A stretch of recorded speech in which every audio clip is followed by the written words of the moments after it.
is because of the elimination of draft choice compensation, some of the old non-monetary penalties wouldn't work anymore because they were keyed off draft choice compensation. And there is a proposal for something to substitute. It's a substitute for what we're giving up by the elimination of draft choice compensation. And a minor thing that had come up earlier, I think the drug testing has stopped. Is that accurate? And then is that any of concern to you? Obviously, it is. It is accurate. Our legal authority to conduct drug tests expired with the expired agreement. It's a topic of concern. Another, labor disputes make topics of concern. It's another one caused by the dispute. Rob, in declining to say that spring training will be delayed today and making a proposal on Saturday, does that indicate that you're hoping your proposal is significant enough or viewing it as significant enough to make realistic an agreement? We're talking now that would have to be look at the calendar, a few days, right? And then reporting on time, that would mean agreement very quickly. Yeah, look, I said two things. Number one, we need to have a conversation with the union about calendar before I get into making those sorts of decisions. With respect to the proposal, we're going to make a good faith, positive proposal in an effort to move the process forward. Whether or not that happens, it's a product of the process. I just don't know. It's a good proposal.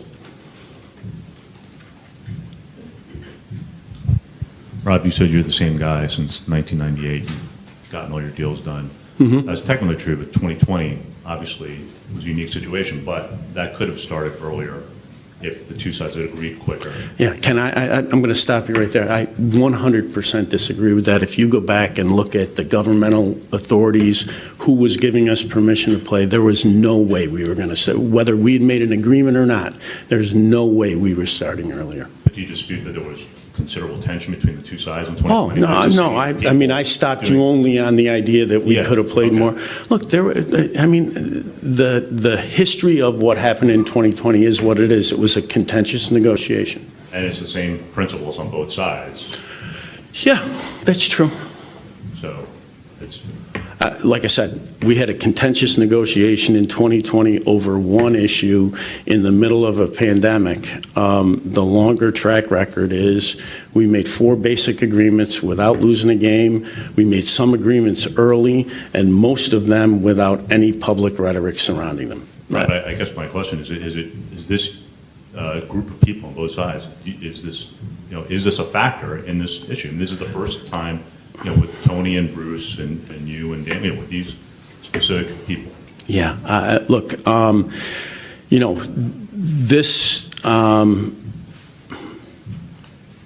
we conducted negotiations, Michael and I, in a certain way. This 2020 and this negotiation have been a little different, maybe a lot different than those negotiations. I mean, that's true.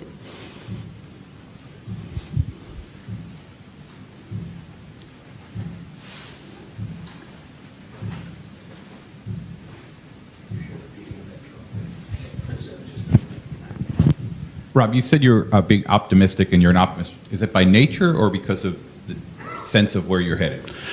Look, I think that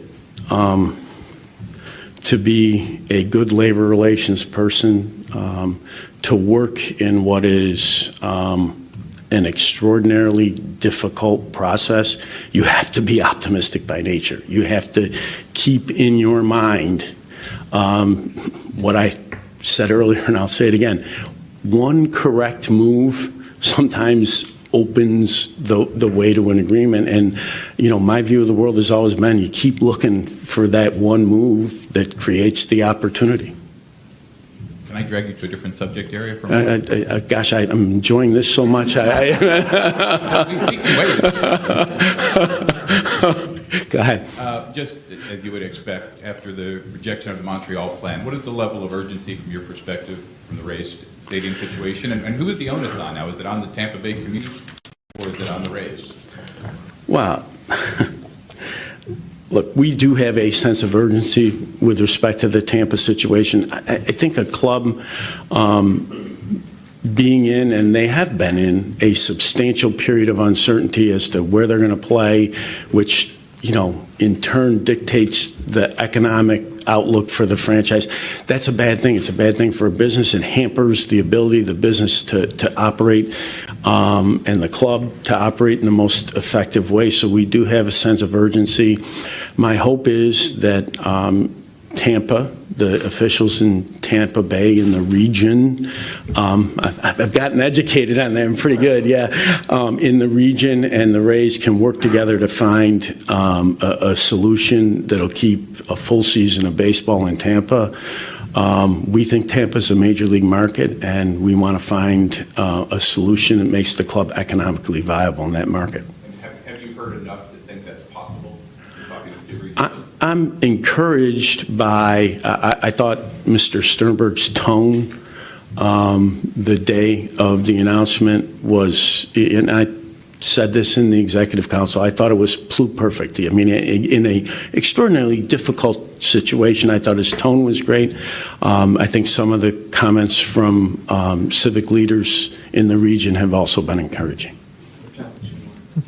Would you say that owning a baseball team is a good investment? It's interesting. We actually hired an investment banker, a really good one, actually, to look at that very issue.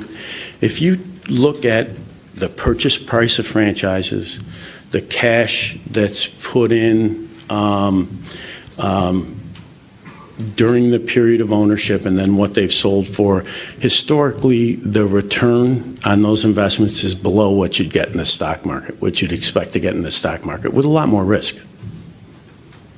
Rob, I know you talked about how some of what the players were saying is rhetoric, but they are quite often using your name in those comments. Mm-hmm. How much responsibility do you personally take for this work stoppage? Look, it is part of my job to get us to an agreement that keeps the game on the field. I take that responsibility really seriously, and what somebody says on social media really doesn't affect my thinking in that regard. It's my responsibility to do everything we can to make an agreement that the industry can live with and keep the game on the field, and we are trying to do that. Rob, you're talking about the different ways you were making proposals to improve the players' situation. Can you put a number or an estimate on, in the totality of your proposals, how much the players would gain? Is it 10 million? Is it 100 million? How much more new money is going to players? Over the term of the agreement, between the minimums, just the minimums and the bonus pool numbers would be in the hundreds, it'd be in the hundreds of millions of dollars. That isn't even getting into valuing things like additional DH jobs, which are high-paying jobs rather than low-paying jobs, the elimination of draft choice compensation, which would tend to increase player salaries. I mean, you're talking about a lot of money. Thank you.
It's great to be here in Germanna Community College with President Biden, Congresswoman Abigail Spanberger, your Congresswoman, and of course all of you.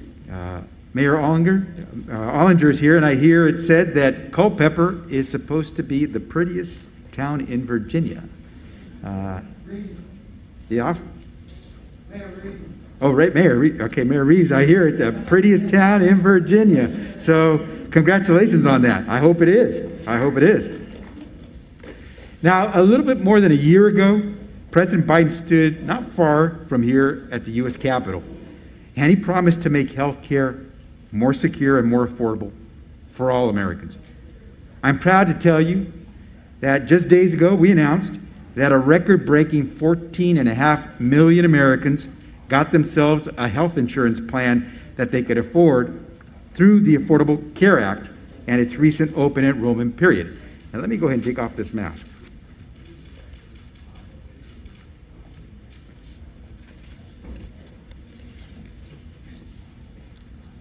That's an important number because while the 14.5 million is big, what you really want to know here in Virginia is that more than 300,000 of those Americans are Virginians who now have health insurance and the peace of mind that comes from knowing you can take your child to a hospital without going bankrupt because of the bill.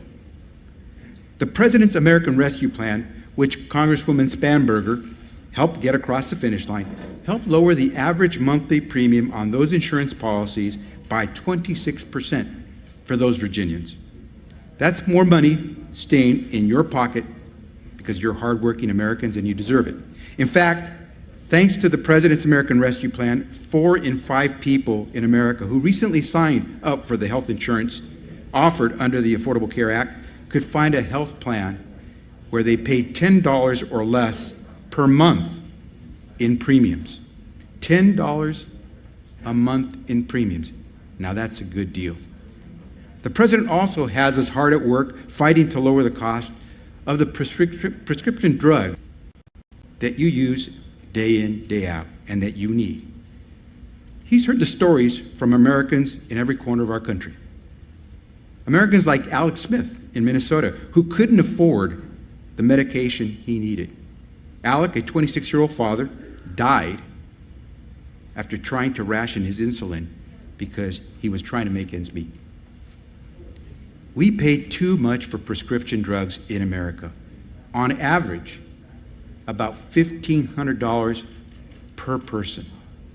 And if you're saying to yourself right now, hey, I don't use prescription medication, so I don't have any of those costs. Well, just think how much your uncle or your neighbor must be paying so that when taken together, it adds up to an average of $1,500 a year for each and every one of us in America. We pay more than any comparable nation for our life-saving medications. You know what that means? Well, price gouging means Americans face impossible choices. Refill your gas tank or refill your prescription medication. Get life-saving meds or keep a roof over your family's head. When Alex Smith's mother testified before Congress, she said, "This should never happen, and I am counting on all of you to help make sure it does not happen to another family." That's why last fall, we rolled out a comprehensive plan to lower prescription drug prices through real competition, negotiating for the best price, and sparking new, innovative treatments. Our work isn't finished, and it takes all of us, because we know healthcare is not just about mending bones or dispensing pills. It's about giving people peace of mind. So, thank you, President Biden. Thank you for keeping your promise to make healthcare more affordable and for giving Americans a chance to secure the peace of mind they deserve. Now, of course, none of our progress would be possible without strong leadership in Congress. That's why I'm proud to introduce our next speaker. Abigail Spanberger came to Congress to protect Americans' access to affordable health care. Like me, she knows that raising 3 daughters means providing the health, the safety, and the chance to thrive to our children. And for the past 3 years, she has advocated for bipartisan healthcare solutions that achieve real progress and respond to the unique challenges of rural communities in America. Please join me today in welcoming your Congresswoman, Abigail Spanberger.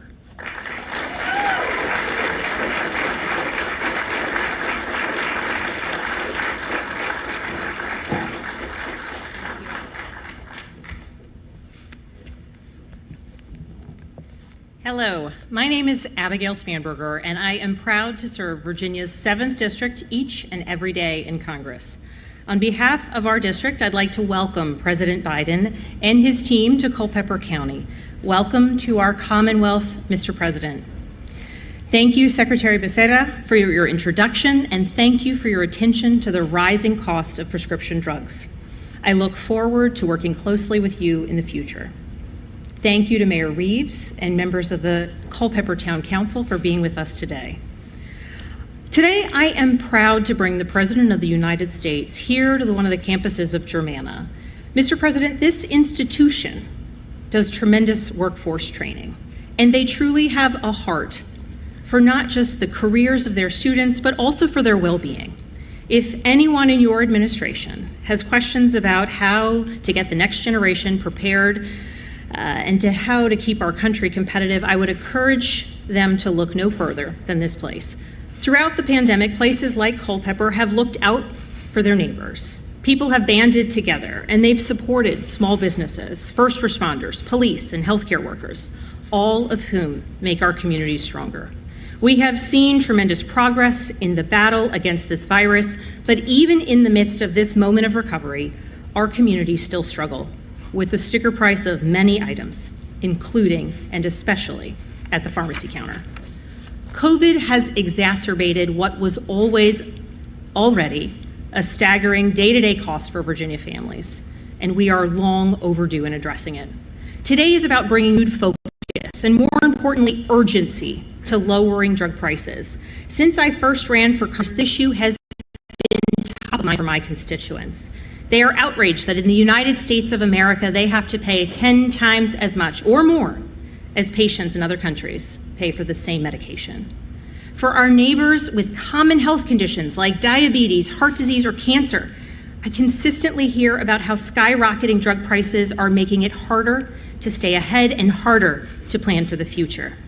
I hear about delayed payments on rent or the mortgage. I hear about parents sitting at the dining room table and deciding whether they should drain their child's education fund to help pay for their child's medication. And I hear from seniors who are skipping a meal because they cannot afford the medication they need to survive. These are the personal experiences of Virginians, of the Virginians I represent. But if you were to throw a dart anywhere on the map of the United States, you would hear these exact same stories. Part of our recovery means stopping these stories from remaining a common refrain. In Congress, I welcome any effort that can deliver lower drug prices for the people I serve. It is worth our time. Because giving Medicare the power to negotiate drug prices and giving Virginians peace of mind about an aging parent or relative, that is worth our time. And capping the price of insulin so that kids can just be kids and not have to worry about another trip to the ER, that is worth our time. And holding drug companies and PBMs accountable for increasing the prices that cancer patients pay, all behind a shroud of secrecy, that is worth our time. And lawmakers have spent a lot of time talking about lowering drug costs. And we know the American people are behind this push, but we need to buck up and get it done. The Virginians who are with us today have their stories of how high drug costs have impacted them. And Congress needs to demonstrate that we are not just listening to them, not just talking to them, but we are delivering for them. And now I have the honor of introducing one such 7th District family with a powerful story. Shannon Davis is a dedicated teacher, and she's here with her son, Joshua. And for the record, Joshua is one of the bravest constituents I have ever met, and he's already becoming one of the strongest advocates on this issue, meeting with our office, calling for changes to practices of drug middlemen, and speaking out on behalf of kids like him with type 1 diabetes. If we all displayed the leadership and the maturity of Joshua, I think we'd be able to tackle way more challenges than just the rising cost of prescription drugs. I am proud to know the Davis family, and I am proud to know that they are using their story to bring much needed attention to out-of-pocket costs and how they are impacting them and their neighbors. It is now my honor to introduce the President of the United States, President Joe Biden, and Shannon and Joshua Davis.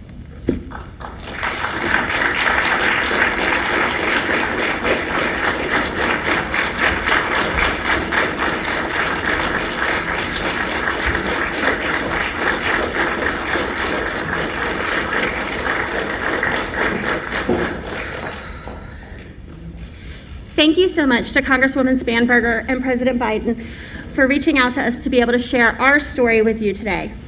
Our story represents just one of the millions of Americans who live with chronic illnesses that require life-saving medication every single day. Brian, my husband, was diagnosed at the age of 28 with type 1 diabetes, previously known as juvenile diabetes, an autoimmune disease that stops your body from creating insulin.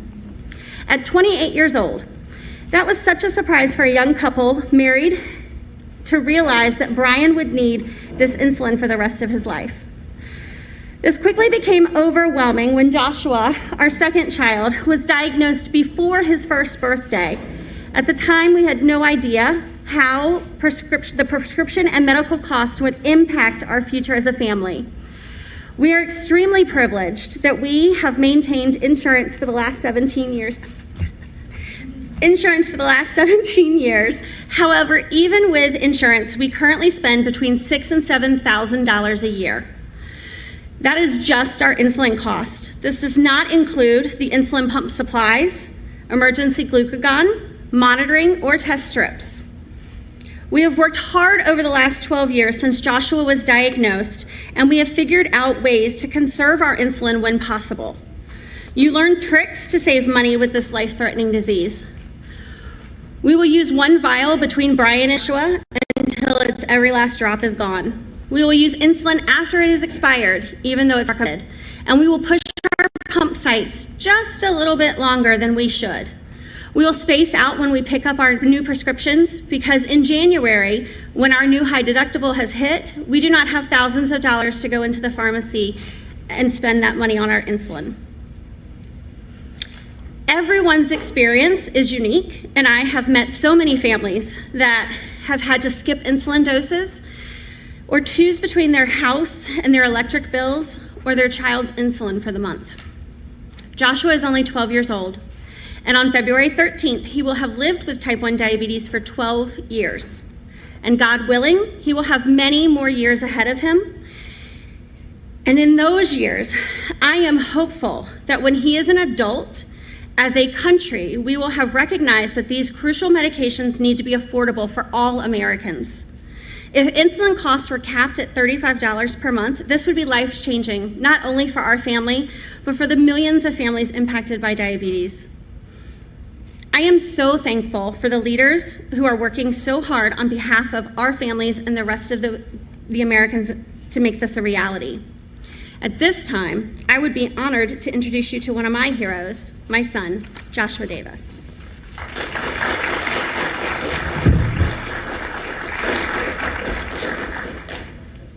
Thank you for inviting me to share my story. My name is Joshua Davis, and I am 12 years old and in the 7th grade at Swift Creek Middle School in Chesterfield, VA. I am active in Scouts and love playing goalie with my CYL lacrosse team. I was diagnosed with type 1 diabetes at 11 months old. So my entire life, this is all I have ever known, and until there is a cure, all I will know. Before getting my insulin pump, I needed 10 to 12 shots of insulin a day. But my insulin pump changed that.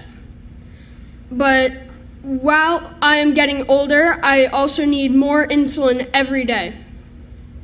I have to be careful with my bottles of insulin because they can break very easily. And, well, I am a 12-year-old boy. It helps that my dad also has type 1 diabetes. He is truly my hero for showing me how to live with type 1 diabetes. I am thankful that insulin was invented because it is my life support. I don't have a choice whether or not to use it. I lead a very active life and I don't let type 1 slow me down. I'm thankful that my parents do what they can to make sure I have insulin. Thank you so much to Congresswoman Spanberger and President Biden for all they are doing to make sure I will be able to continue to live safely and actively with affordable insulin.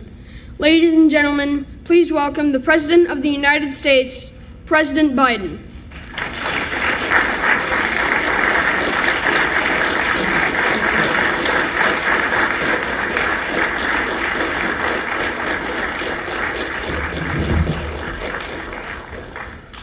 Thank you, Mr. President.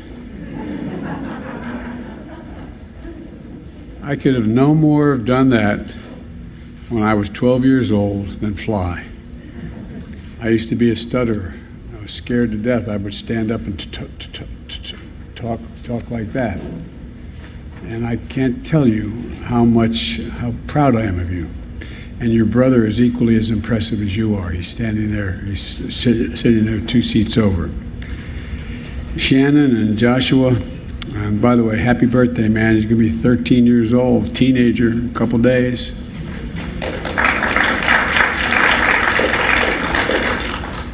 I want you to know that lowering the cost of prescription drugs is one of the reasons why I'm here with Abigail, your Congresswoman. And that's what I want to talk about with you today. Lowering the cost of health care overall as well. Lowering the cost of prescription drugs is important, and giving families like yours just a little bit more breathing room makes a gigantic difference. Before I get into that, I want to say it's good to be here at Germanna School. And by the way, Abigail, if I want to know anything about community colleges in Virginia, I go to my wife. She teaches full-time and has for the last 9 years. She's in the classroom now at community college in Northern Virginia Community College. And as she says, you know, the single best kept secret in America is community colleges. And it really is. They are so flexible, they can do so much. And if I had more time, which I don't, for all of you, I'd go into what we're going to try to do to increase the flexibility and the funding of community colleges for people. But it's great to be here with Abigail, with Congresswoman Spanberger, and in every chapter of her career,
In every chapter, she's always been about one thing: service.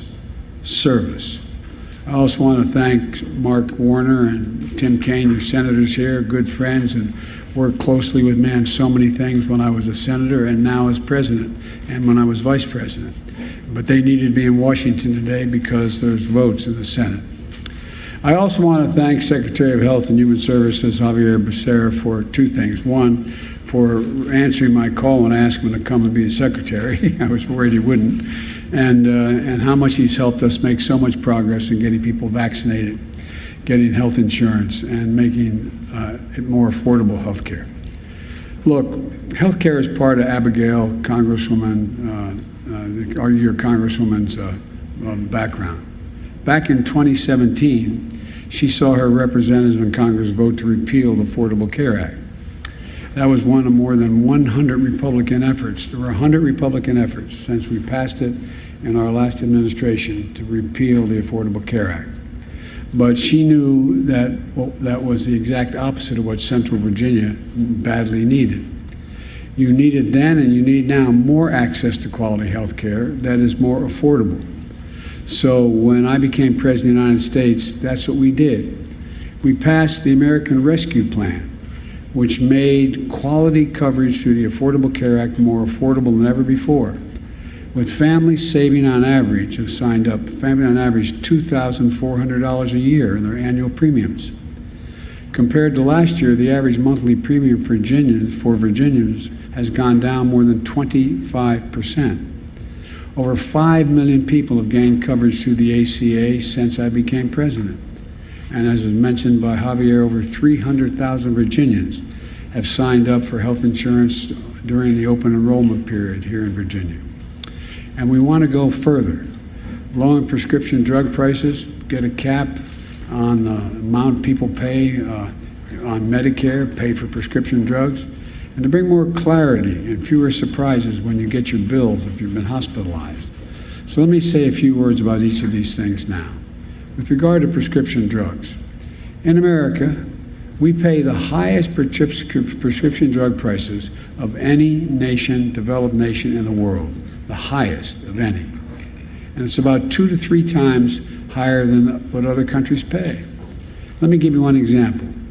An anti-cancer drug to treat leukemia and lymphoma costs $14,000 a month in the United States. The same exact drug, made by the same exact pharmaceutical company, is sold in France, and it's $6,000 a month. $6,000 in France. Same exact drug, same exact manufacturer, same exact amounts. Not 14, but 6. That's for a month's supply. Today, 1 in 4 Americans who need prescription drugs struggle to afford them. 1 in 4. Nearly 30% have skipped doses of essential drugs they're supposed to take. Others have simply not filled prescriptions that the doctor had given them. Tried to use over-the-counter drugs or pills cut in half because they can't afford the cost of their prescription. This is the United States of America, for God's sake. That's just wrong. It's simply wrong, especially since it doesn't cost the drug companies nearly as much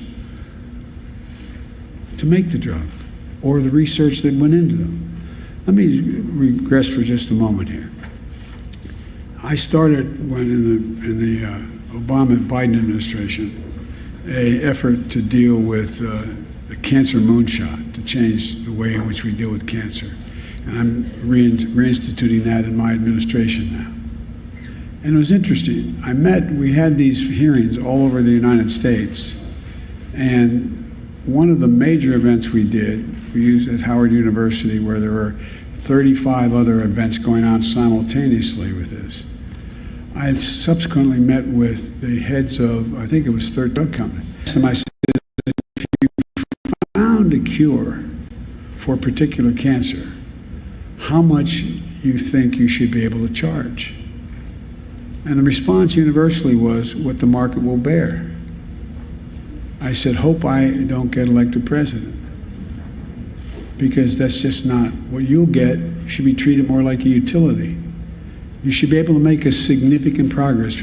Let's add up how much, and like they do in Germany, how much did it cost you, all the research and development, all the effort, add it all up, and then on top of that, add a significant premium for it. A profit of 20 to 30% above that. Maybe in some cases more. But the idea you can charge whatever you want is just not going to happen in the United States of America if I have anything to do with it. Even if you think this doesn't affect you, it does, by the way. Everyone has less money in their pockets today because of high drug cost and health insurance. And it's more expensive for everyone. And the reason it is this is what your insurance companies pay. All you have insurance. You're paying a heck of a lot more even if you're not using the drugs. Over the past decade, healthcare costs have gone up 50%. Prescription drugs are a big chunk of that. And there's a lot of things that almost every American can agree on. But I think it's safe to say that all of us, whatever our background, our age, where we live, whether we agree on prescription drugs, look, we all acknowledge they're outrageously expensive. And in many cases, bearing no relationship to cost. It doesn't need to be that way. Josh and Shannon, it costs drug companies less than $10 to make a vial of that insulin, less than $10. That's what it costs. There's no reason you should be paying over $300 a vial for medicine you need every day to stay healthy and in many cases stay alive. As your mom